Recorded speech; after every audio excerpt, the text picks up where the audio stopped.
जुगो जुग अटल साहिब श्री गुरु ग्रंथ साहब की हजूरी विच जुड़ बैठी गुरु प्यारी साध संगत जीओ, फतेह प्रवान करना जी।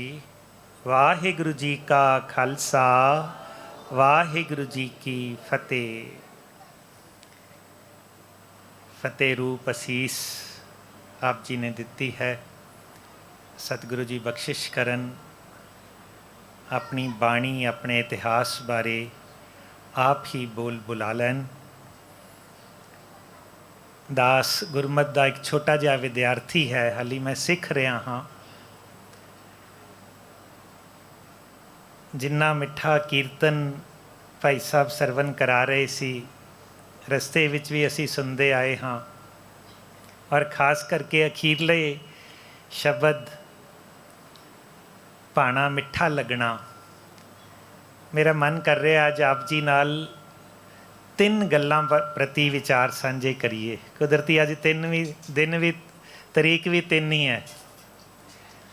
पंजवें पातशाह के जीवनी संबंधी, उन्हां दी शहीदी संबंधी ते उन्हां दी बाणी संबंधी। बाणी विच विशेष करके भाना मिठा करन दी गल ते ज़्यादा विचार करांगे। सब तो पहली गल गुरु प्यारिओ,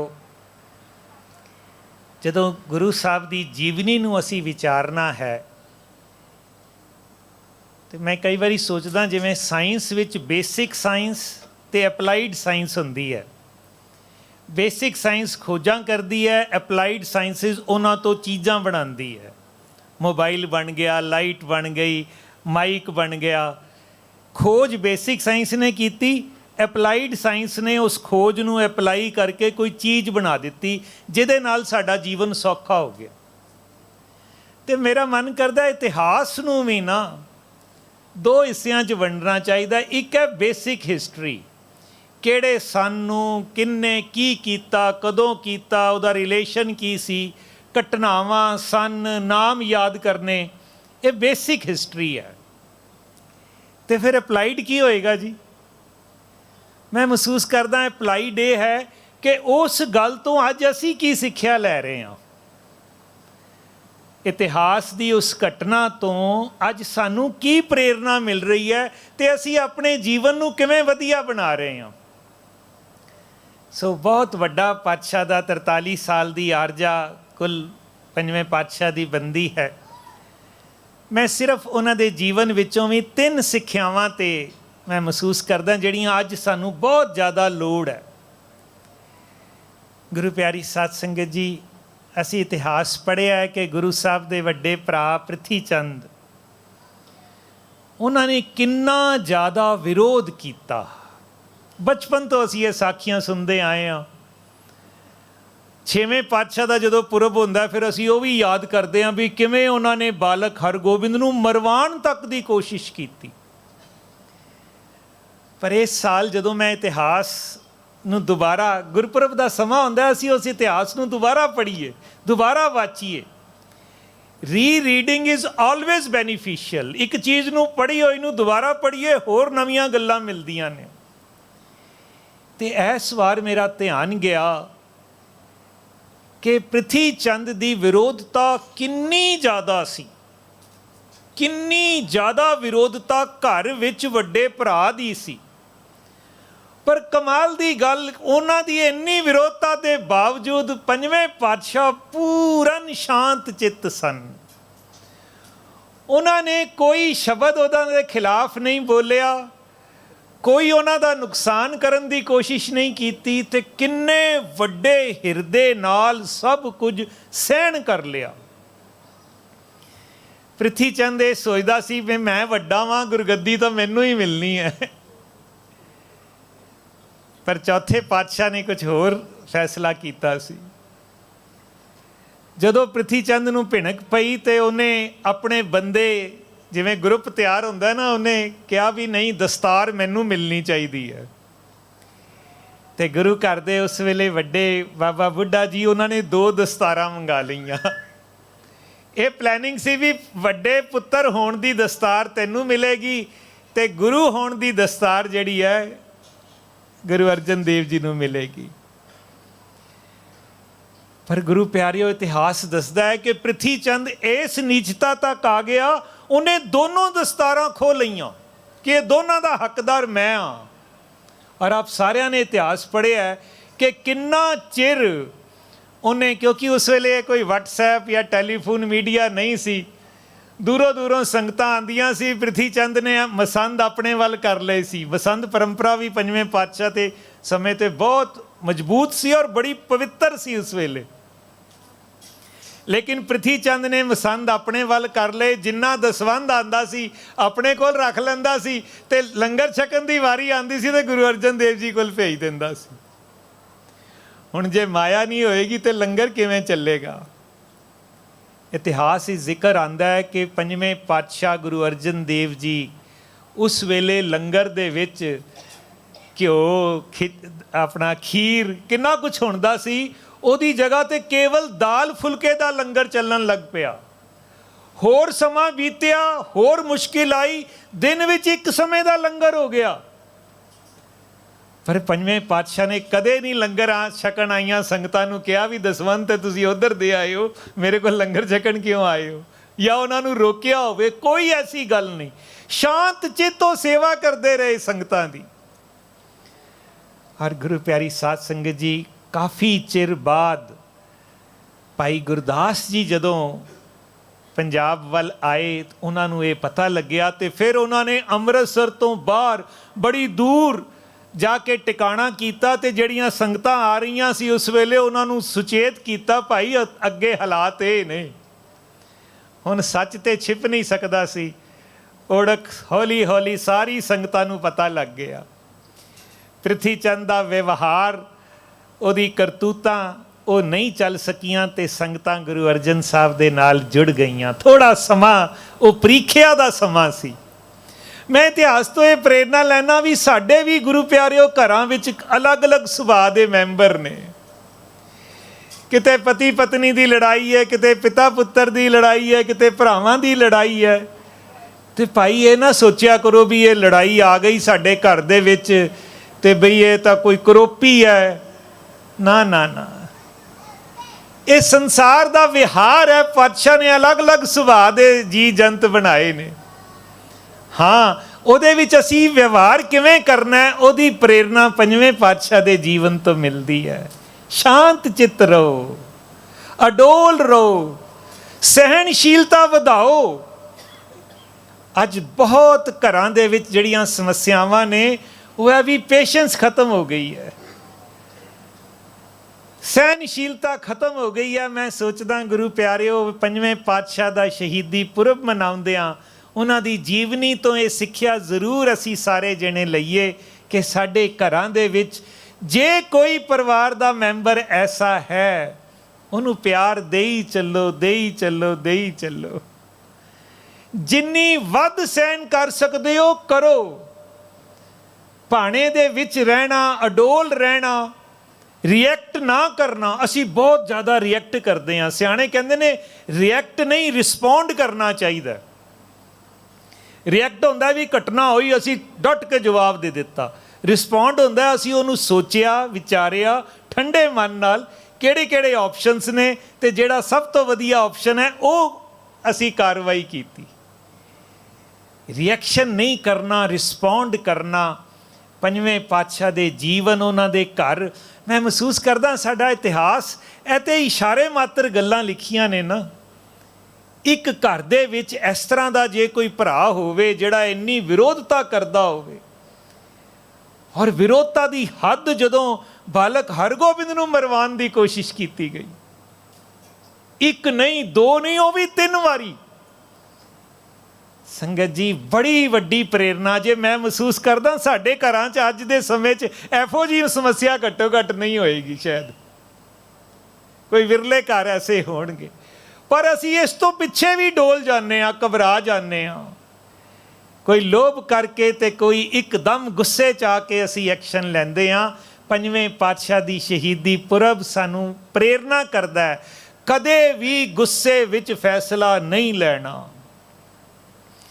ਸਿਆਣੇ ਕਹਿੰਦੇ ਨੇ anger is 1 letter short of danger.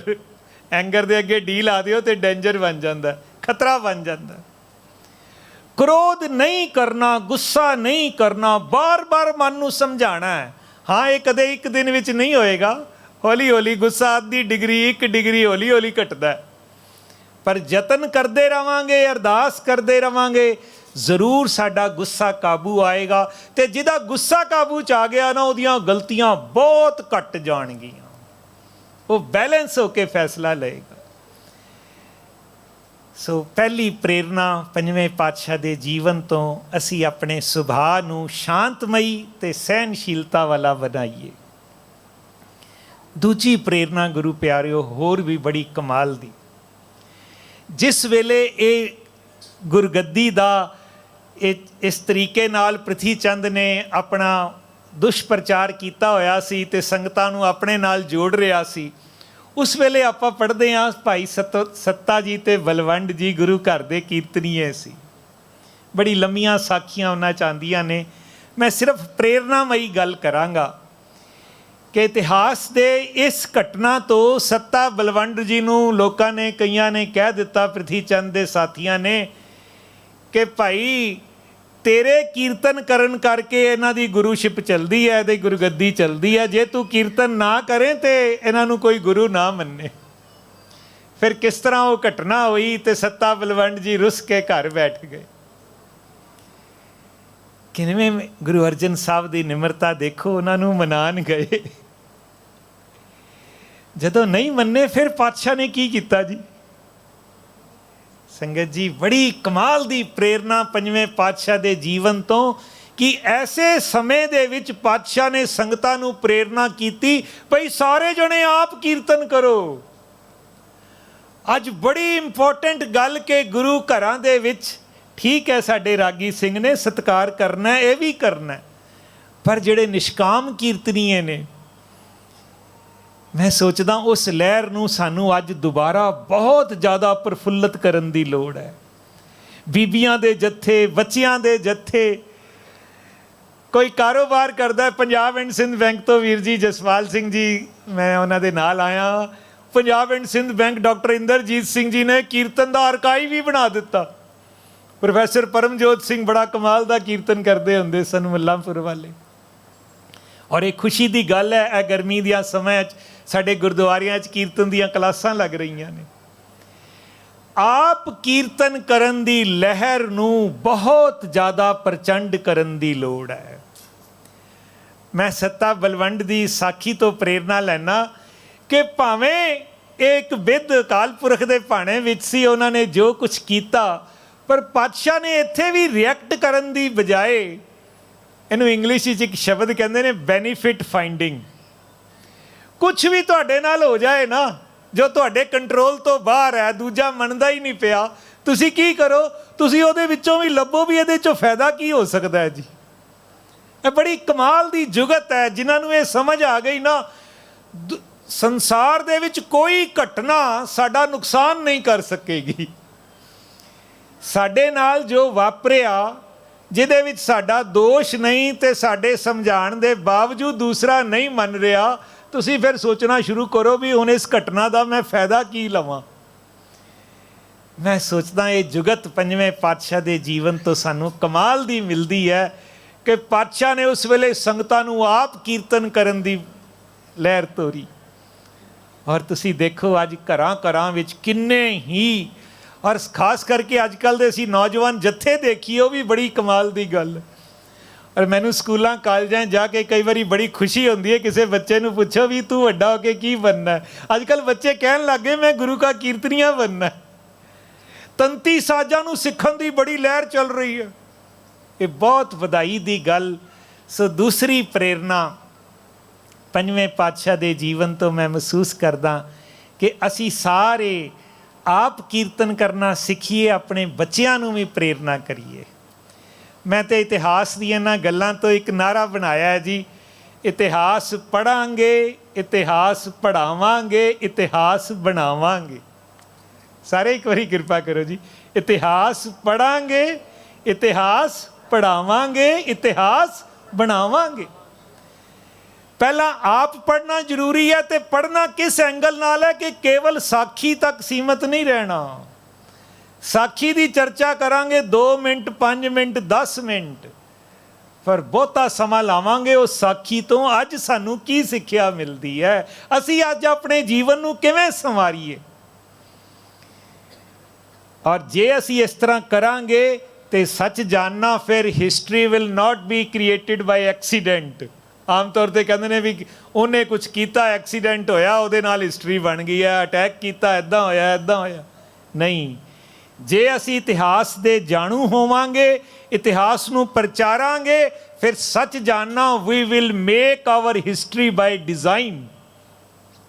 ਅੱਜ ਅਸੀਂ ਐਕਸ਼ਨ ਲੈ ਰਹੇ ਹਾਂ, ਇਹਦਾ 10 ਸਾਲ ਬਾਅਦ ਕੀ ਅਸਰ ਹੋਏਗਾ, 20 ਸਾਲ ਬਾਅਦ ਕੀ ਅਸਰ ਹੋਏਗਾ।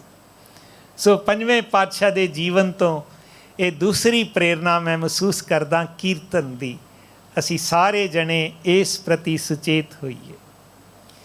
ਅਤੇ ਤੀਸਰੀ ਗੱਲ, ਬਹੁਤ ਵੱਡੀ ਬਖਸ਼ਿਸ਼ ਪੰਜਵੇਂ ਪਾਤਸ਼ਾਹ ਸਾਡੇ ਤੱਕ ਕਰਕੇ ਗਏ ਨੇ, ਉਹ ਹੈ ਸ੍ਰੀ ਗੁਰੂ ਗ੍ਰੰਥ ਸਾਹਿਬ ਦੀ ਬੀੜ ਦੀ ਸੰਪਾਦਨਾ।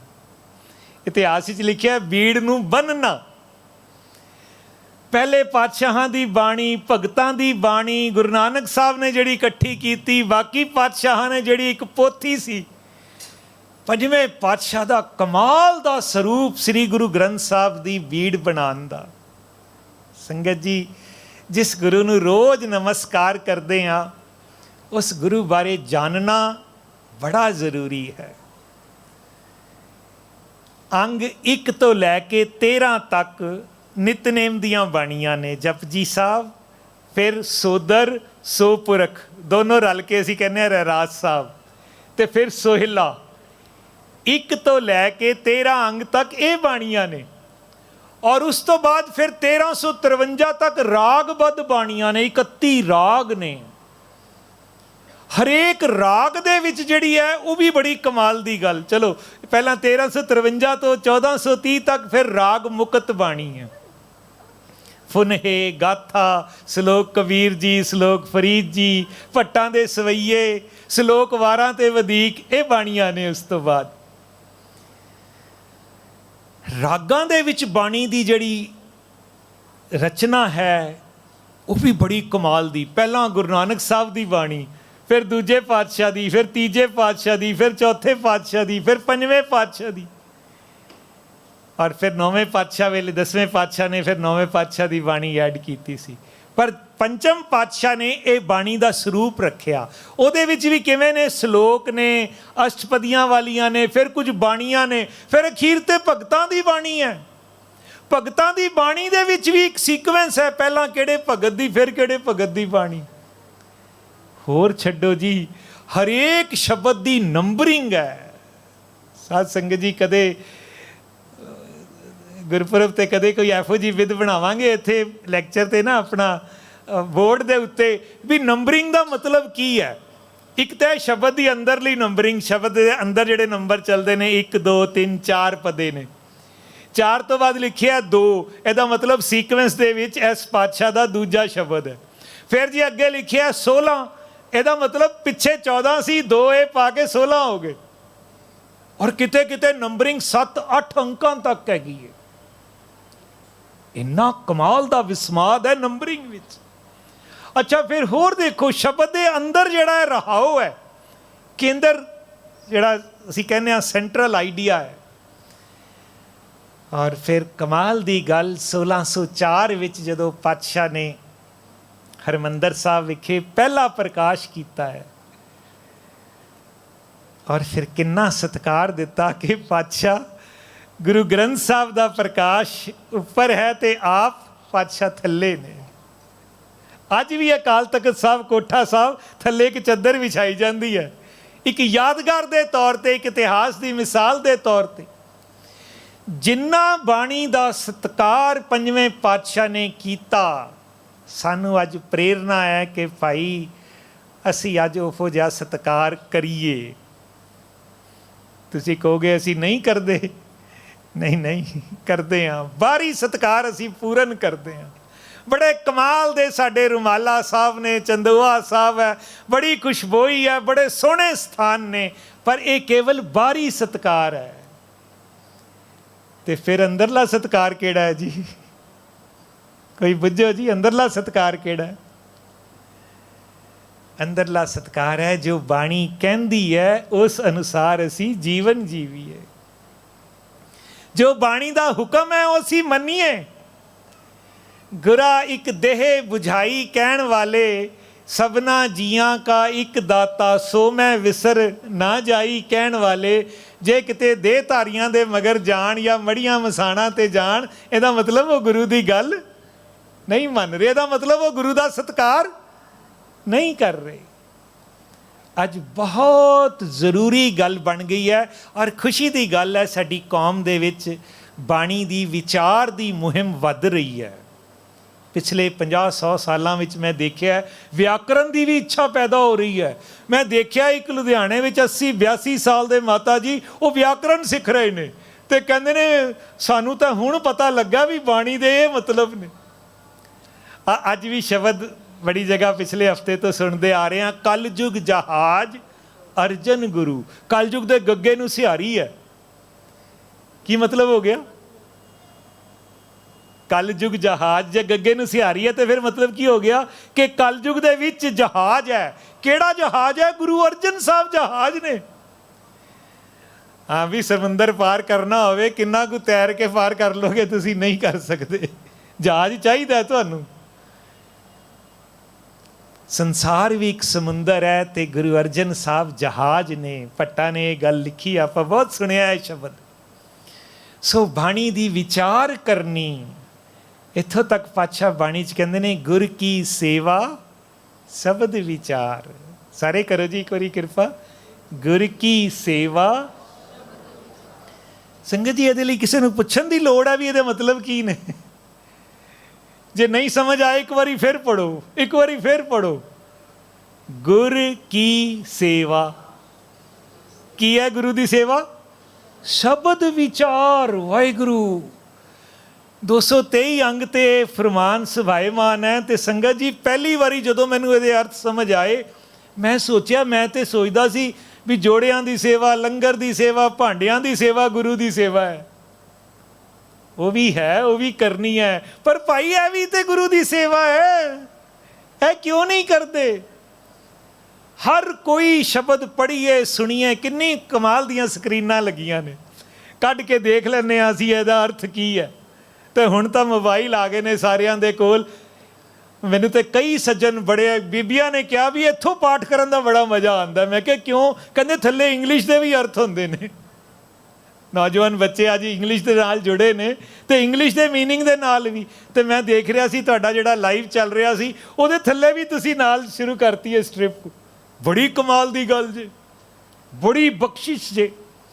ਇਸ ਲਹਿਰ ਨੂੰ ਹੋਰ ਤੋਰੀਏ। ਮੈਂ ਮਹਿਸੂਸ ਕਰਦਾ ਪੰਜਵੇਂ ਪਾਤਸ਼ਾਹ ਦਾ ਪੁਰਬ ਮਨਾਉਂਦਿਆਂ, ਉਹਨਾਂ ਦੇ ਜੀਵਨ ਤੋਂ ਪ੍ਰੇਰਨਾ ਲੈਂਦਿਆਂ ਅਸੀਂ ਬਾਣੀ ਦਾ ਸਤਿਕਾਰ ਕਰਨਾ ਵਧਾਈਏ। ਬਾਹਰੀ ਸਤਿਕਾਰ ਅਸੀਂ ਕਰ ਰਹੇ ਹਾਂ, ਹੁਣ ਅਸੀਂ ਦਿਲੀ ਸਤਿਕਾਰ, ਅੰਦਰੋਂ ਦੀ ਸਤਿਕਾਰ, ਬਾਣੀ ਨੂੰ ਮੰਨਣ ਵਾਲਾ ਸਤਿਕਾਰ। ਇੰਨੇ ਰਤਨ ਨੇ ਸ੍ਰੀ ਗੁਰੂ ਗ੍ਰੰਥ ਸਾਹਿਬ ਵਿੱਚ। ਮੈਂ ਤੇ ਸਾਧ ਸੰਗਤ ਜੀ ਕਹਿਣਾ, you think of anything and that is there in Guru Granth Sahib. ਇਹ ਮੈਂ ਬਚਪਨ 'ਚ ਕਿਸੇ ਕੋਲ ਸੁਣੀ ਸੀ ਤੇ ਮੈਂ ਉਦੋਂ ਕਹਿੰਦਾ ਸੀ ਨਹੀਂ ਨਹੀਂ ਇਹ ਕਿਵੇਂ ਹੋ ਸਕਦਾ ਹੈ। ਪਰ ਜਿਵੇਂ ਜਿਵੇਂ ਸਮਾਂ ਬੀਤਦਾ, ਸਹਿਜ ਪਾਠ ਹੁਣ ਤੇ ਲਹਿਰ ਬਣ ਗਈ ਹੈ ਜੀ, ਬੜੀ ਬਖਸ਼ਿਸ਼ ਹੋ ਗਈ। 2004 ਤੋਂ ਇਹ ਲਹਿਰ ਸ਼ੁਰੂ ਹੋਈ ਸੀ। ਹੁਣ ਤੇ ਮੈਂ ਕਹਿੰਦਾ ਬੜੇ ਘਰਾਂ ਵਿੱਚ ਸਹਿਜ ਪਾਠ ਚੱਲੀ ਜਾ ਰਿਹਾ। ਇੱਕ ਭੋਗ ਪਾਉਂਦੇ ਨੇ, ਨਾਲ ਹੀ ਅਗਲਾ ਰੱਖ ਲੈਂਦੇ ਨੇ। ਬਹੁਤ ਖੁਸ਼ੀ ਦੀ ਗੱਲ। ਔਰ ਜਿਵੇਂ ਜਿਵੇਂ ਲੋਕ ਸਹਿਜ ਪਾਠ ਕਰ ਰਹੇ ਨੇ, ਮੈਂ ਦੇਖ ਰਿਹਾ ਵਾਂ ਉਹਨਾਂ ਦੇ ਜੀਵਨ 'ਚ ਬੜੀ ਤਬਦੀਲੀ ਆ ਰਹੀ। ਆਓ ਅਸੀਂ ਸਾਰੇ ਬਾਣੀ ਦਾ ਸਤਿਕਾਰ ਕਰੀਏ, ਜਿਨ੍ਹਾਂ ਨੇ ਹਾਲੇ ਵੀ ਗੁਰੂ ਗ੍ਰੰਥ ਸਾਹਿਬ ਦੇ ਦਰਸ਼ਨ ਨਹੀਂ ਕੀਤੇ। ਵੈਸੇ ਮੈਨੂੰ ਯਾਦ ਹੈ ਬਚਪਨ ਅਸੀਂ ਦਿੱਲੀ ਵਿੱਚ ਵੈਸਟ ਪਟੇਲ ਨਗਰ ਹੁੰਦੇ ਸੀ ਤੇ ਛੋਟੇ ਛੋਟੇ ਗੁਰਦੁਆਰੇ ਜਾਣਾ ਅਸੀਂ, ਤੇ ਉੱਥੇ ਮਾਤਾਵਾਂ ਨੇ ਆ ਕੇ ਨਾ ਰੁਮਾਲਾ ਚੁੱਕ ਕੇ ਐਵੇਂ ਰੱਖ ਦੇਣਾ। ਸਾਨੂੰ ਸਮਝ ਨਹੀਂ ਹੁੰਦੀ ਸੀ, ਬਾਅਦ 'ਚੋਂ ਪੁੱਛਦੇ ਸੀ ਇਹ ਕੀ ਕਰਦੇ? ਕਹਿੰਦੇ ਜੀ ਇਹ ਦਰਸ਼ਨ ਕਰਦੇ ਨੇ ਗੁਰੂ ਗ੍ਰੰਥ ਸਾਹਿਬ ਦੇ। ਪੁਰਾਣੇ ਵੇਲੇ ਸ਼ਰਧਾ ਵਸ ਇਸ ਤਰ੍ਹਾਂ ਕਰਿਆ ਜਾਂਦਾ ਸੀ। ਪਰ ਹੌਲੀ ਹੌਲੀ ਸਮਝ ਆਈ ਕਿ ਗੁਰੂ ਗ੍ਰੰਥ ਸਾਹਿਬ ਦੇ ਦਰਸ਼ਨ ਰੁਮਾਲੇ ਦੇ ਦਰਸ਼ਨ ਜਾਂ ਪੇਜਾਂ ਦੇ ਦਰਸ਼ਨ ਨਹੀਂ ਹੈ, ਪੇਪਰ ਦੇ ਦਰਸ਼ਨ ਨਹੀਂ ਹੈ। ਗੁਰੂ ਗ੍ਰੰਥ ਸਾਹਿਬ ਦਾ ਦਰਸ਼ਨ ਹੈ, ਗੁਰੂ ਗ੍ਰੰਥ ਸਾਹਿਬ ਦੀ ਬਾਣੀ ਦਾ ਭਾਵ ਸਾਡੇ ਹਿਰਦੇ ਵਿੱਚ ਉਹਦਾ ਚਾਨਣ ਪੈਦਾ ਹੋਣਾ। ਪੰਥ ਰਤਨ ਭਾਈ ਜਸਵੀਰ ਸਿੰਘ ਜੀ ਖਾਲਸਾ ਖੰਨੇ ਵਾਲੇ ਕਿਹਾ ਕਰਦੇ ਸੀ, ਜਿਨ੍ਹਾਂ ਨੇ ਅੱਖਰ ਅੱਖਰ ਬਾਣੀ ਦਾ ਪਾਠ ਇੱਕ ਓਂਕਾਰ ਤੋਂ 18, 10, 20 ਤੱਕ ਨਹੀਂ ਕੀਤਾ, ਸਮਝੋ ਉਹਨਾਂ ਨੇ ਹਾਲੇ ਤੱਕ ਗੁਰੂ ਗ੍ਰੰਥ ਸਾਹਿਬ ਦੇ ਦਰਸ਼ਨ ਨਹੀਂ ਕੀਤੇ। ਆਓ ਗੁਰੂ ਪਿਆਰਿਓ, ਬਿਲਕੁਲ ਨਾ ਘਬਰਾਓ। ਜੇ ਕੋਈ ਵੀਰ ਭੈਣ ਹਾਲੀ ਵੀ ਡਰਦਾ, ਹਾਏ ਕਿਤੇ ਬੇਦਬੀ ਨਾ ਹੋ ਜਾਏ, ਨਾ ਕਰਨਾ ਵੱਡੀ ਬੇਦਬੀ ਹੈ। ਪਰ ਜੇ ਤੁਸੀਂ ਕਰਦੇ ਹੋ, ਕਿਤੇ ਅਣਭੋਲ ਭੁੱਲ ਹੋ ਜਾਂਦੀ। ਅਸੀਂ ਤੇ ਰੋਜ਼ ਅਰਦਾਸ ਕਰਦੇ ਹਾਂ। ਔਰ ਮੈਂ ਤੇ ਸਾਰਿਆਂ ਨੂੰ ਕਹਿਣਾ, ਭਾਈ ਜਿਹੜਾ ਪਾਠ ਸ਼ੁਰੂ ਕਰੇ ਨਾ, ਜਿਹੜਾ ਤੁਹਾਡੀ ਪਾਠ 'ਚ ਗਲਤੀ ਕੱਢੇ ਨਾ, ਉਹਦਾ ਸਤਿਕਾਰ ਕਰਿਆ ਕਰੋ, ਸ਼ੁਕਰਾਨਾ ਕਰਿਆ ਕਰੋ। ਵਧੀਆ ਵੀ ਮੈਂ ਪਹਿਲੀ ਵਾਰੀ ਪਾਠ ਕਰ ਰਿਹਾ, ਤੂੰ ਮੇਰੀ ਗਲਤੀ ਕੱਢੀ ਹੈ, ਤੂੰ ਮੈਨੂੰ ਸੁਧਾਰ ਦਿੱਤਾ। ਔਰ ਸੱਚ ਜਾਣਾ, ਬਾਣੀ ਤੇ ਇੰਨੀ ਅਗਾਧ ਬੋਧ ਹੈ, ਕੋਈ ਵੀ ਨਹੀਂ ਕਲੇਮ ਕਰ ਸਕੇਗਾ ਕਿ ਮੈਂ ਹੁਣ ਪੂਰਨ ਬਿਲਕੁਲ ਸ਼ੁੱਧ ਹੋ ਗਿਆ ਹਾਂ। ਇਹ ਤਾਂ ਗੁਰੂ ਦੀ ਬਖਸ਼ਿਸ਼ ਨਾਲ ਬਾਣੀ ਦਾ ਜਦੋਂ ਅਸੀਂ ਦਿਲੀ ਸਤਿਕਾਰ ਕਰਾਂਗੇ, ਬਾਣੀ ਦੇ ਭਾਵ ਸਾਡੇ ਅੰਦਰ ਆਉਣਗੇ। ਸੋ ਤੀਸਰੀ ਪ੍ਰੇਰਨਾ ਕਿ ਜੇ ਅਸੀਂ ਆਪਣੇ ਘਰਾਂ ਵਿੱਚ ਹੁਣ ਪ੍ਰਕਾਸ਼ ਕਰ ਲਿਆ ਹੈ ਨਾ ਗੁਰੂ ਗ੍ਰੰਥ ਸਾਹਿਬ ਦਾ, ਤੇ ਮੈਂ ਕਹਾਂਗਾ ਹੁਣ ਆਪਣੇ ਹਿਰਦਿਆਂ ਵਿੱਚ ਵੀ ਪ੍ਰਕਾਸ਼ ਕਰ ਲਈਏ। ਇਹ ਗੁਰੂ ਸਾਹਿਬ ਦੀ ਇੰਨੀ ਵੱਡੀ ਕੁਰਬਾਨੀ।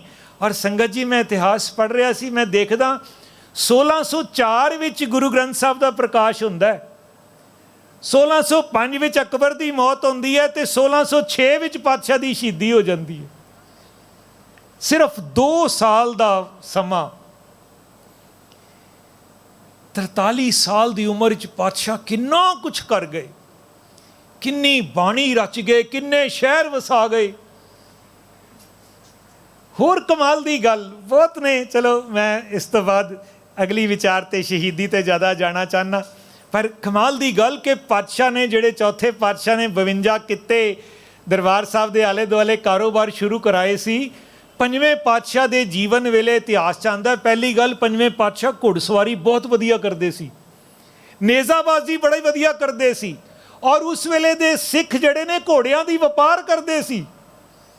ਘੋੜਿਆਂ ਦਾ ਵਪਾਰ ਕਰ ਕਰਕੇ ਉਹਨਾਂ ਦੇ ਅੰਦਰ ਘੋੜਿਆਂ ਦੀ ਪਛਾਣ, ਘੁੜਸਵਾਰੀ ਔਰ ਘੋੜਿਆਂ ਦਾ ਵਪਾਰ, ਜਿਵੇਂ ਅੱਜ ਕੋਈ ਬੜਾ ਹੀਰਿਆਂ ਦਾ ਵਪਾਰ ਕਰਦਾ ਹੋਵੇ ਨਾ, ਇਹ ਉਸ ਵੇਲੇ ਇੰਨਾ ਇੰਪੋਰਟੈਂਟ ਇਹ ਬਿਜ਼ਨਸ ਮੰਨਿਆ ਜਾਂਦਾ ਸੀ। ਔਰ ਕਮਾਲ ਦੀ ਗੱਲ, ਪਾਤਸ਼ਾਹ ਨੇ ਸਿੱਖਾਂ ਨੂੰ ਟੌਪ ਦੇ ਬਿਜ਼ਨਸ ਕਰਨ ਵੱਲ ਪ੍ਰੇਰਿਤ ਕੀਤਾ। ਚਲੋ ਸਮਾਂ ਹੋ ਰਿਹਾ ਜੀ, ਮੈਂ ਜੀਵਨ ਦੀ ਗੱਲ ਇੱਥੇ ਹੀ ਸੰਕੋਚਦਾ ਹਾਂ। 3 ਪ੍ਰੇਰਨਾਵਾਂ ਅਸੀਂ ਵਿਚਾਰੀਆਂ ਨੇ, ਹੋਰ ਬਹੁਤ ਪ੍ਰੇਰਨਾਵਾਂ ਹੋ ਸਕਦੀਆਂ ਨੇ। ਦੂਸਰੀ ਗੱਲ, ਅਸੀਂ ਆ ਜਾਈਏ ਪਾਤਸ਼ਾਹ ਦੀ ਸ਼ਹੀਦੀ ਬਾਰੇ। ਸੰਗਤ ਜੀ, ਮੇਰੀ ਉਮਰ ਦੇ ਮੇਰੇ ਤੋਂ ਵੱਡੇ ਸਭ ਨੇ, ਅਸੀਂ ਬਚਪਨ 'ਚ ਚੰਦੂ ਦਾ ਨਾਮ, ਚੰਦੂ ਦੀਆਂ ਸਾਖੀਆਂ ਹਰ ਗੁਰਪੁਰਬ 'ਤੇ ਸੁਣੀਆਂ ਨੇ। ਪਿਛਲੇ ਕੁਝ ਸਮੇਂ ਦੇ ਵਿੱਚ ਨੈਰੇਟਿਵ ਇਹ ਬਣਾਉਣ ਦੀ ਕੋਸ਼ਿਸ਼ ਕੀਤੀ ਗਈ ਵੀ ਚੰਦੂ ਦਾ ਦੋਸ਼ ਘੱਟ ਹੈ, ਹੋਰ ਜਣਿਆਂ ਦਾ ਦੋਸ਼ ਹੈ। ਫਿਰ ਇਹ ਵੀ ਨੈਰੇਟਿਵ ਆਇਆ ਵੀ ਛਬੀਲ ਜਿਹੜੀ ਹੈ ਚੰਦੂ ਦੀ ਨੂੰਹ ਦੇ ਨਾਲ ਜੋੜੀ ਗਈ। ਇਹ ਅਸਲ ਵਿੱਚ ਜਿਹਦੀ ਹਕੂਮਤ ਹੁੰਦੀ ਹੈ, ਉਹ ਆਪਣੇ ਵਿਚਾਰ ਲਿਆਉਣਾ ਚਾਹੁੰਦਾ ਹੈ ਕਿ ਅਸੀਂ ਇਹਦੇ ਵਿੱਚ ਇਹੋ ਜਿਹਾ ਰਲਾ ਕਰੀਏ। ਪਰ ਮੈਂ ਵਧਾਈ ਦੇਣਾ ਸੰਗਤ ਨੂੰ, ਸੰਗਤ ਇੰਨੀ ਸੁਚੇਤ ਹੈ ਵੀ ਉਹ ਚੰਦੂ ਦੀ ਨੂੰਹ ਵਾਲੀ ਸਾਖੀ ਅੱਜ ਤੱਕ ਮੈਂ ਹਾਲੇ ਤੱਕ ਤਾਂ ਨਹੀਂ ਦੇਖੀ ਜੀ, ਪਿਛਲੇ ਸਾਲਾਂ 'ਚ ਬੜੀ ਆਈ ਸੀ। ਸੰਗਤਾਂ ਸੁਚੇਤ ਹੋ ਗਈਆਂ ਵੀ ਇਹ ਕੋਈ ਜਣਾ ਸਾਡੇ 'ਚ ਪਾ ਰਿਹਾ ਹੈ। ਸ਼ਹੀਦੀ ਦੇ ਬਹੁਤ ਸਾਰੇ ਕਾਰਨ ਸੀ, ਚੰਦੂ ਇੱਕ ਪ੍ਰਮੁੱਖ ਕਾਰਨ ਸੀ, ਅਸੀਂ ਉਹਨੂੰ ਡਿਨਾਈ ਨਹੀਂ ਕਰ ਸਕਦੇ। ਪਰ ਗੁਰੂ ਪਿਆਰਿਓ, ਅਸੀਂ ਕਦੇ ਨਾ ਭੁੱਲੀਏ ਕਿ 1984 ਦੇ ਵਿੱਚ ਜੋ ਘਟਨਾ ਵਾਪਰੀ ਹਰਿਮੰਦਰ ਸਾਹਿਬ ਦੇ ਵਿੱਚ, ਉਹ ਵੀ ਗੁਰਪੁਰਬ ਵਾਲੇ ਦਿਨ ਹੋਈ। ਮੈਂ ਬਾਰ-ਬਾਰ ਹਰ ਜਗ੍ਹਾ ਸੁਚੇਤ ਕਰਦਾ ਵੀ ਉਹਦੇ ਵੀ ਬੜੇ ਪਰਸਪੈਕਟਿਵ ਨੇ, ਬੜੀਆਂ ਡਾਇਮੈਂਸ਼ਨਸ ਨੇ। ਪਰ ਇਹਨੂੰ ਕਦੇ ਨਾ ਭੁੱਲੋ, ਸਰਕਾਰ ਇੱਕ ਹਫ਼ਤਾ ਪਹਿਲਾਂ ਵੀ ਕਰ ਸਕਦੀ ਸੀ, ਇੱਕ ਹਫ਼ਤਾ ਬਾਅਦ ਵੀ ਕਰ ਸਕਦੀ ਸੀ। ਉਹ ਗੁਰਪੁਰਬ ਵਾਲਾ ਦਿਨ ਕਿਉਂ ਚੁਣਿਆ ਗਿਆ? ਕੇਵਲ ਤੇ ਕੇਵਲ ਇਸ ਵਾਸਤੇ ਕਿ ਇਸ ਕੌਮ ਦੀ ਸਾਰੇ ਜਿਹੜੇ ਗੁਰੂ ਘਰ ਨਾਲ ਸ਼ਰਧਾਲੂ ਹੋਣਗੇ ਨਾ, ਉਹ ਗੁਰਦੁਆਰਿਆਂ 'ਚ ਜੁੜਨਗੇ, ਸਭ ਨੂੰ ਮਾਰ ਦਿਓ।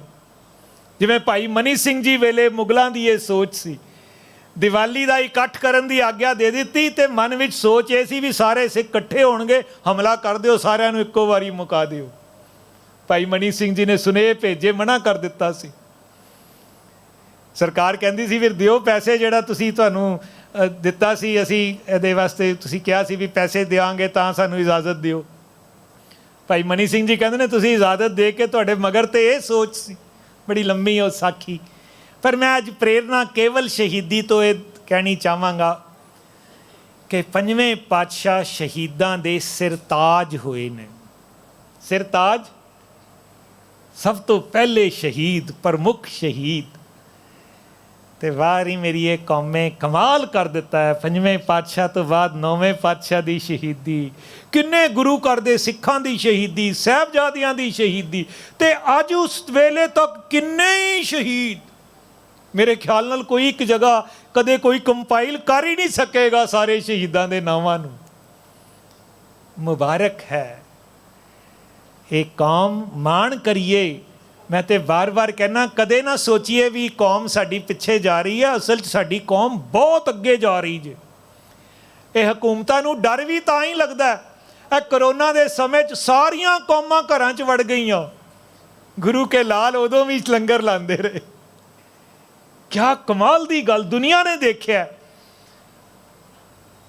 ਵਰਲਡ ਓਵਰ ਸਿੱਖੀਜ਼ਮ ਦੀ ਸਟੱਡੀ ਬਾਰੇ ਇੰਟਰਸਟ ਵਿਦਵਾਨਾਂ ਦਾ, ਯੂਨੀਵਰਸਿਟੀਆਂ ਦਾ ਵੱਧ ਰਿਹਾ। ਵਿਰੋਧੀ ਇਸ ਕਰਕੇ ਸਟੱਡੀ ਕਰ ਰਹੇ ਨੇ ਵੀ ਕਮਜ਼ੋਰੀਆਂ ਲੱਭੋ, ਇਹਨਾਂ 'ਚ ਰਲਾ ਪਾਓ। ਤੇ ਜਿਹੜੇ ਦੂਸਰੇ ਲੋਕ ਨੇ ਸਿਆਣੇ ਐਕੈਡਮਿਸ਼ੀਅਨਸ, ਉਹ ਸੋਚ ਰਹੇ ਨੇ ਸ਼ਾਇਦ ਦੁਨੀਆ ਦੀ ਮੁਸ਼ਕਿਲਾਂ ਦਾ ਹੱਲ ਸਾਨੂੰ ਇੱਥੋਂ ਮਿਲੇ। ਐਵੇਂ ਨਹੀਂ ਟਰੰਪ ਨੇ ਕਿਹਾ ਸੀ ਕਿ ਸਾਰੇ ਸੰਸਾਰ ਵਿੱਚ ਸਿੱਖ ਹੋਣੇ ਚਾਹੀਦੇ ਨੇ, ਸਾਰੇ ਸੰਸਾਰ 'ਚ ਗੁਰਦੁਆਰੇ ਹੋਣੇ ਚਾਹੀਦੇ ਨੇ, ਤਾਂ ਕਿ ਕਦੇ ਮੁਸ਼ਕਿਲ ਪੈ ਜਾਵੇ ਤੇ ਜਾ ਕੇ ਮਦਦ ਕਰਨ।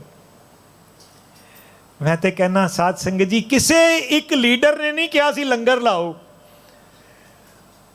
ਕੀ ਅਮਰੀਕਾ, ਕੀ ਕੈਨੇਡਾ, ਕੀ ਇੰਗਲੈਂਡ, ਕੀ ਇੰਡੀਆ, ਕੀ ਆਸਟ੍ਰੇਲੀਆ, ਕੀ ਨਿਊਜ਼ੀਲੈਂਡ, ਹਰ ਜਗ੍ਹਾ ਸਿੱਖਾਂ ਨੇ ਲੋੜਵੰਦਾਂ ਦੀ ਮਦਦ ਕੀਤੀ ਹੈ। ਆਪਣੀ ਜਾਨ ਦੀ ਪਰਵਾਹ ਨਹੀਂ ਕੀਤੀ। ਬਹੁਤ ਮੁਬਾਰਕ। ਅਸੀਂ ਗੁਰੂ ਦੇ ਉਸ ਸੁਨੇਹੇ ਨੇ, ਉਸ ਸ਼ਹੀਦੀ ਦੇ ਸੁਨੇਹੇ ਨੂੰ ਐਸਾ ਸਾਡੇ ਅੰਦਰ ਆ ਗਿਆ ਵੀ ਸਾਡੇ ਅੰਦਰ ਮੌਤ ਦਾ ਡਰ ਹੀ ਨਹੀਂ ਹੈਗਾ। ਹਾਏ ਕਰੋਨਾ ਜਦੋਂ ਆਇਆ ਸੀ ਕਿੰਨਾ ਸ਼ੁਰੂ ਤੇ ਡਰ ਸੀ, ਪਰ ਕਮਾਲ ਗੁਰੂ ਕੇ ਸਿੱਖ, ਚਾਹ ਦੇ ਲੰਗਰ ਲਾਉਣ ਵਾਲਿਆਂ ਨੇ ਸਾਹ ਦੇ ਲੰਗਰ ਲਾ ਦਿੱਤੇ ਸੀ। ਪਰ ਸਾਧ ਸੰਗਤ ਜੀ, ਜਿੱਥੇ ਅਸੀਂ ਸ਼ਹੀਦੀਆਂ ਲਈ ਤਿਆਰ ਰਹਿਣਾ, ਉੱਥੇ ਮੈਂ ਬੇਨਤੀ ਕਰਦਾ ਕਿ ਬਾਬਾ ਦੀਪ ਸਿੰਘ ਬੜੇ ਵੱਡੇ ਸ਼ਹੀਦ ਸਨ। ਬਾਬਾ ਦੀਪ ਸਿੰਘ ਬੜੇ ਵੱਡੇ ਸਕਾਲਰ ਵੀ ਸਨ। ਸਾਡੇ ਗੁਰਦੁਆਰਿਆਂ ਵਿੱਚ ਹੁਣ ਸ਼ਹੀਦਾਂ ਦੇ ਨਾਲ ਨਾਲ ਸਕਾਲਰਸ਼ਿਪ ਨੂੰ ਵੀ ਪ੍ਰਮੋਟ ਕਰਨਾ ਚਾਹੀਦਾ ਹੈ। ਆਪ ਜੀ ਦਾ ਗੁਰਦੁਆਰਾ, ਇੱਥੇ ਦੀ ਸੰਗਤ, ਪ੍ਰਬੰਧਕ ਬਹੁਤ ਵਧਾਈ ਦੇ ਪਾਤਰ ਹੋ। ਬੜੇ ਐਡਵਾਂਸ ਤੁਸੀਂ ਫੈਸਲੇ ਲੈਂਦੇ ਹੋ। ਆ ਜਿਹੜੇ ਬੈਨਰ ਦੀ ਗੱਲ ਵੀਰ ਜੀ ਨੇ ਬਾਹਰ ਕੀਤੀ ਹੈ ਕਿ ਬਾਹਰ ਬੈਨਰ ਲੱਗਾ ਵੀ ਆਪਣੇ ਬੱਚਿਆਂ ਨੂੰ ਸੈਲਫ ਸਟੱਡੀ ਕਰਾਓ, ਆਪਣੇ ਬੱਚਿਆਂ ਨੂੰ ਸਕਿੱਲ ਸਿਖਾਓ, ਆਪਣੇ ਬੱਚਿਆਂ ਨੂੰ ਸਕਾਲਰਸ਼ਿਪ ਵੱਲ ਪ੍ਰੇਰਿਤ ਕਰੋ। 3 ਸੱਸੇ ਬਾਹਰ ਜੋੜੇ ਘਰ ਦੇ ਕੋਲ ਬੈਨਰ ਲੱਗਾ ਹੋਇਆ। ਇਹ ਐਡਵਾਂਸ ਸੋਚਾਂ ਨੇ ਜਿਹੜੀਆਂ ਅਸੀਂ ਕਰਨੀਆਂ ਨੇ, ਤੇ ਆਪਣੇ ਸਮਾਜ ਨੂੰ ਸਕਾਲਰਸ਼ਿਪ ਵੱਲ ਵੀ ਲੈ ਕੇ ਜਾਣਾ ਹੈ। ਤੇ ਮੈਂ ਤੇ ਕਹਿਣਾ ਵੀ ਇਕੱਲਾ ਸ਼ਹੀਦ ਨਹੀਂ, ਜ਼ਿੰਦਾ ਸ਼ਹੀਦ ਵੀ ਬਣੀ ਹੈ। ਜ਼ਿੰਦਾ ਸ਼ਹੀਦ ਹੈ ਵੀ ਮੈਨੂੰ ਆਪਣੇ ਨਾਮ ਦਾ, ਆਪਣੇ ਕੋਈ ਹੋਰ ਗੱਲ ਦਾ ਲਾਲਚ ਨਹੀਂ ਹੈ ਵੀ ਮੇਰੀ ਇੱਛਾ, ਮੇਰੀ ਪ੍ਰਗਤੀ ਹੋਵੇ, ਮੇਰੀ ਜੈ ਜੈਕਾਰ ਹੋਵੇ। ਨਹੀਂ, ਅਸੀਂ ਬਿਲਕੁਲ ਮੁਰਦੇ ਹੋ ਕੇ ਆਪਣੀਆਂ ਖਾਹਿਸ਼ਾਂ ਮਾਰ ਕੇ ਆਪਣੇ ਆਪ ਨੂੰ ਪੰਥ ਤੋਂ ਨਿਛਾਵਰ ਕਰੀਏ ਤੇ ਪੰਥ ਨੂੰ ਐਜੂਕੇਸ਼ਨ ਵੱਲ ਮੋੜੀਏ, ਆਪਣੇ ਬੱਚਿਆਂ ਨੂੰ ਵੱਧ ਤੋਂ ਵੱਧ ਪੜ੍ਹਾਈਏ। ਸੋ ਇਹ ਸ਼ਹੀਦੀ ਤੋਂ ਪ੍ਰੇਰਨਾ। ਸਮਾਂ ਬੜਾ ਥੋੜ੍ਹਾ ਰਹਿ ਗਿਆ। ਅਖੀਰਲੀ ਗੱਲ ਤੇ ਮੈਂ ਬਹੁਤ ਜ਼ਿਆਦਾ ਸਮਾਂ ਲਗਾਉਣਾ ਚਾਹੁੰਦਾ ਕਿ ਜੋ ਪਾਤਸ਼ਾਹ ਦੀ ਬਾਣੀ ਸਾਨੂੰ ਬਖਸ਼ਿਸ਼ ਹੋਈ ਹੈ। ਭਾਈ ਸਾਹਿਬ ਬੜਾ ਪਿਆਰਾ ਸ਼ਬਦ ਪੜ੍ਹ ਰਹੇ ਸਨ, ਦਇਆ ਕਰੋ ਨਾਨਕ ਗੁਣ ਗਾਵੇ। ਕੀ ਸੀ ਅੱਗੇ ਜੀ? ਮਿੱਠਾ ਲੱਗੇ ਤੇਰਾ ਭਾਣਾ, ਮਿੱਠਾ ਲੱਗੇ ਤੇਰਾ ਭਾਣਾ। ਭਾਣਾ ਕੀ ਹੁੰਦਾ ਜੀ? ਭਾਣਾ, ਭਾਣਾ, ਭਾ ਜਾਣਾ, ਚੰਗਾ ਲੱਗਣਾ। ਭਾ ਮੈਨੇ ਚੰਗਾ ਲੱਗਣਾ। ਭਾਊ ਕਹਿੰਦੇ ਆ ਵੱਡੇ ਭਰਾ ਨੂੰ ਪਿੰਡਾਂ 'ਚ, ਭਾਊ। ਭਾਣਾ, ਭਾ ਜਾਵੇ ਜਿਹੜਾ। ਸੰਗਤ ਜੀ, ਜੋ ਕੁਛ ਵੀ ਸਾਡੇ ਨਾਲ ਵਾਪਰਦਾ ਹੈ, ਯਾਦ ਕਰੋ 2, 4, 5 ਸਾਲ ਪਹਿਲਾਂ ਕੋਈ ਟ੍ਰੈਜਡੀ ਕਿਸੇ ਦੇ ਨਾਲ ਹੋਈ, ਸਭ ਨਾਲ ਹੁੰਦੀਆਂ ਨੇ। ਹੁਣ ਤੁਹਾਨੂੰ ਯਾਦ ਕਰਕੇ ਓਨਾ ਹੀ ਦੁੱਖ ਹੋ ਰਿਹਾ ਜਿੰਨਾ ਉਸ ਵੇਲੇ ਹੋਇਆ ਸੀ, ਨਹੀਂ ਨਾ? ਓਨਾ ਦੁੱਖ ਨਹੀਂ ਹੋ ਰਿਹਾ। ਕਿਉਂ? ਜੀਵਨ ਵਿੱਚ ਬਹੁਤ ਕੁਝ ਐਸਾ ਹੈ ਜਿਹੜਾ ਸਾਡੇ ਨਾਲ ਸਦਾ ਨਹੀਂ ਰਹਿਣਾ। ਸੰਜੋਗ ਵਿਜੋਗ ਦੋਏ ਕਾਰ ਚਲਾਵੇਂ। ਦੁਨੀਆ ਦੀ ਕਾਰ ਚਲਦੀ ਹੀ ਸੰਜੋਗ ਤੇ ਵਿਜੋਗ ਨਾਲ ਹੈ। ਮੈਂ ਇੱਥੇ ਆਇਆ ਲੁਧਿਆਣੇ ਤੋਂ, ਥੋੜ੍ਹੀ ਦੇਰ ਦਾ ਸੰਜੋਗ ਹੈ। ਕਿਤੇ ਪੱਕਾ ਸੰਜੋਗ, ਵਿਆਹ ਹੋ ਗਿਆ, ਬੱਚਾ ਆ ਗਿਆ, ਪੱਕਾ ਸੰਜੋਗ 100 ਸਾਲਾਂ ਦਾ, 80 ਸਾਲਾਂ ਦਾ। ਕਿਤੇ ਪੱਕਾ ਵਿਜੋਗ ਹੋ ਜਾਂਦਾ। ਦੁਨੀਆ ਦੀ ਕਾਰ ਚਲਦੀ ਸੰਜੋਗ ਵਿਜੋਗ ਨਾਲ ਹੈ।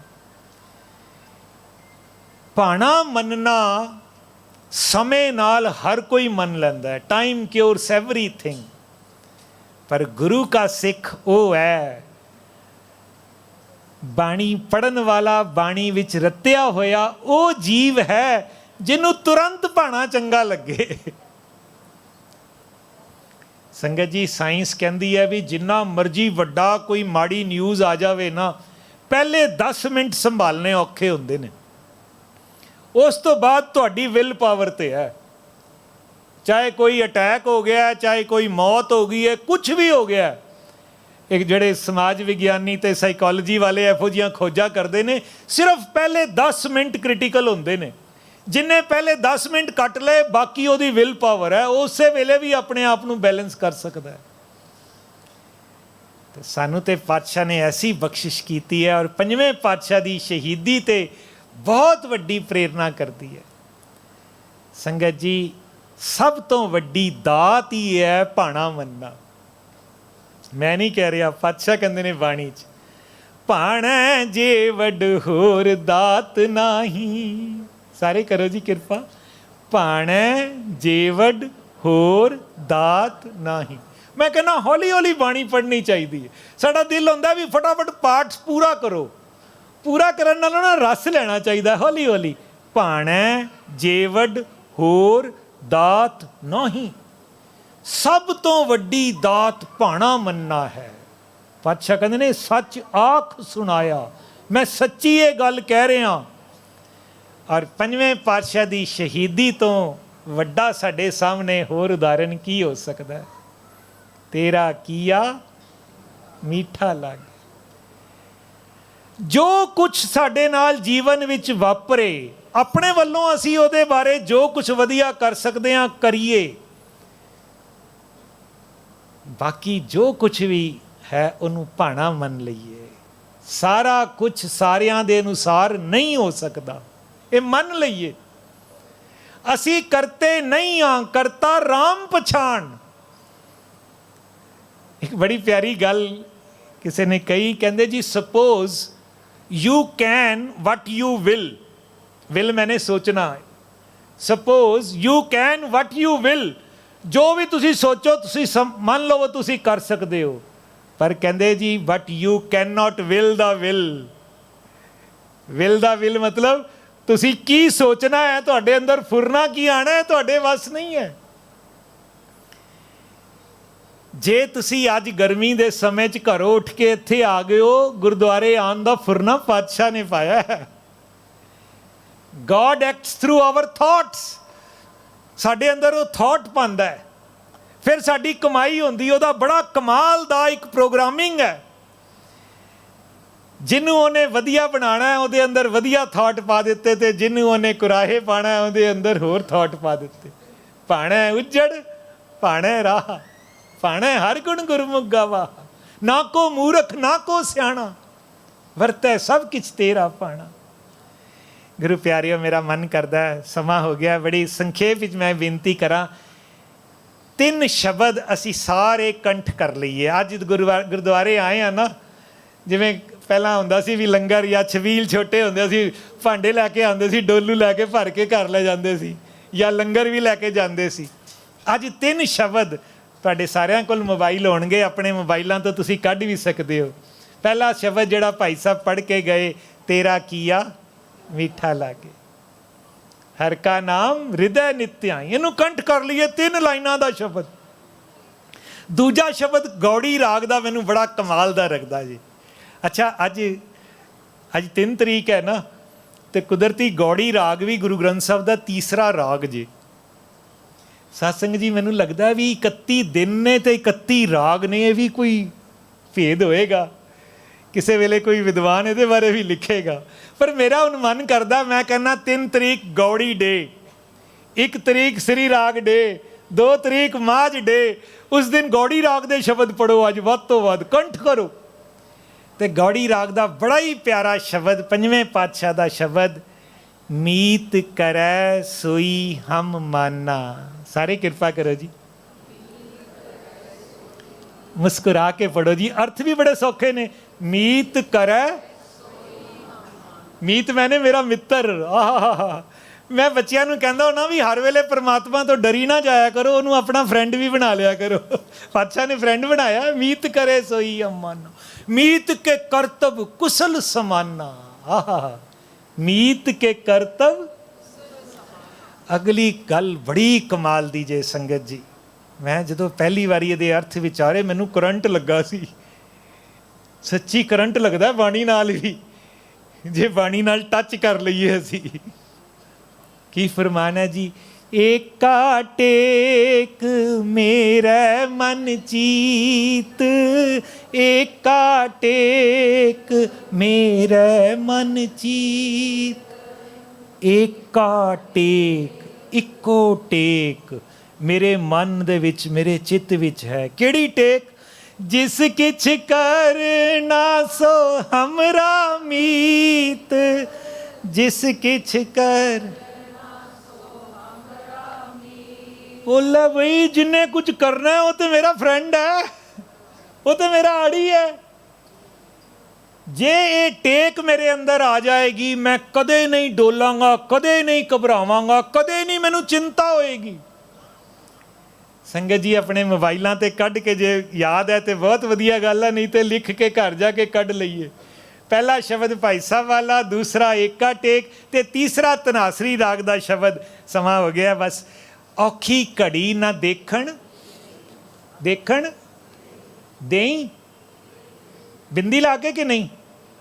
ਨਹੀਂ ਨਹੀਂ ਨਹੀਂ, ਮੈਂ ਵੀ ਬੜੇ ਸਾਲ ਦੇਈ ਪੜ੍ਹਦਾ ਰਿਹਾ। ਹੇ ਵਾਹਿਗੁਰੂ ਜੀ, ਔਖੀ ਘੜੀ ਨਾ ਆਵੇ ਮੇਰੇ ਤੇ। ਹੁਣ ਜਾ ਕੇ ਸਮਝ ਆਈ ਬਿੰਦੀ ਤੇ ਹੈ ਹੀ ਨਹੀਂ। ਉੱਥੇ ਤੇ ਹੁਕਮ ਹੈ ਕਿ ਪਾਤਸ਼ਾਹ ਆਪਣੇ ਸੇਵਕ ਨੂੰ ਔਖੀ ਘੜੀ ਦੇਖਣ ਹੀ ਨਹੀਂ ਦਿੰਦਾ। It is not a prayer, it is an ਐਸ਼ੋਰੈਂਸ।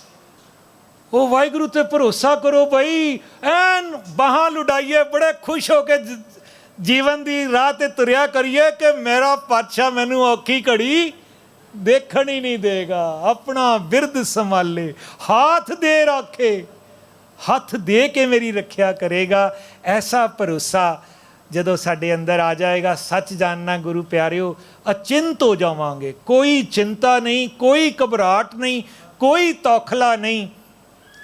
ਅਸਲ ਵਿੱਚ ਗੁਰਪੁਰਬ ਮਨਾਉਂਦਿਆਂ ਹੋਇਆਂ ਜ਼ਰੂਰ ਸੋਚਣਾ ਚਾਹੀਦਾ, ਅੱਜ ਮੇਰੇ ਜੀਵਨ ਵਿੱਚ ਕੀ ਤਬਦੀਲੀ ਆਈ, ਮੈਂ ਪਹਿਲਾਂ ਨਾਲੋਂ ਕਿੰਨਾ ਕੁ ਅਮੀਰ ਬਣਿਆ। ਮੈਂ ਤਾਂ ਕਹਿਣਾ ਸ਼ੁਰੂ ਕੀਤਾ, ਜਿਹਦੇ ਵਿਚਾਰ ਅਮੀਰਾਂ ਵਾਲੇ ਨੇ ਨਾ, ਉਹ ਅਮੀਰ ਹੈ। ਪੈਸੇ ਵਾਲੀ ਅਮੀਰੀ ਤਾਂ ਛੋਟੀ ਜਿਹੀ ਗੱਲ ਹੈ, ਬਹੁਤ ਹੋ ਗਏ ਉਹੋ ਜਿਹੇ। ਹੁਣ ਅਮੀਰ ਉਹ ਹੈ ਜੋ ਚੜ੍ਹਦੀ ਕਲਾ ਵਿੱਚ ਹੈ, ਜੋ ਆਨੰਦ ਵਿੱਚ ਹੈ, ਜੋ ਸਦਾ ਮਨ ਚਾਓ ਵਿੱਚ ਹੈ, ਜਿਹਦੇ ਅੰਦਰ ਸਦਾ ਵਿਗਾਸ ਹੈ। ਆਓ ਬਾਣੀ ਨਾਲ ਜੁੜੀਏ, ਬਾਣੀ ਦੀ ਵਿਚਾਰ ਕਰੀਏ, ਪਾਤਸ਼ਾਹ ਦੇ ਇਤਿਹਾਸ ਦੀ ਵਿਚਾਰ ਕਰੀਏ, ਆਪਣੇ ਜੀਵਨ ਨੂੰ ਰੁਸ਼ਨਾਈਏ। And the world is waiting for you. ਦੁਨੀਆ ਸਿੱਖੀ ਦੀ ਉਡੀਕ ਕਰ ਰਹੀ ਹੈ। ਆਓ ਅਸੀਂ ਸਾਰੇ ਇਸ ਪਾਤਸ਼ਾਹ ਦੇ ਸੁਨੇਹੇ ਨੂੰ ਸਾਰੇ ਸੰਸਾਰ ਦੇ ਪ੍ਰਾਣੀ ਮਾਤਰ ਤੱਕ ਲੈ ਕੇ ਜਾਈਏ ਔਰ ਉੱਥੇ ਠੰਡ ਵਰਤਾਈਏ। ਇੰਨੇ ਅੱਖਰਾਂ ਨਾਲ ਖਿਮਾ ਦਾ ਜਾਚਕ ਹਾਂ। ਫਤਿਹ ਪ੍ਰਵਾਨ ਕਰਨਾ ਜੀ। ਵਾਹਿਗੁਰੂ ਜੀ ਕਾ ਖਾਲਸਾ, ਵਾਹਿਗੁਰੂ ਜੀ ਕੀ ਫਤਿਹ।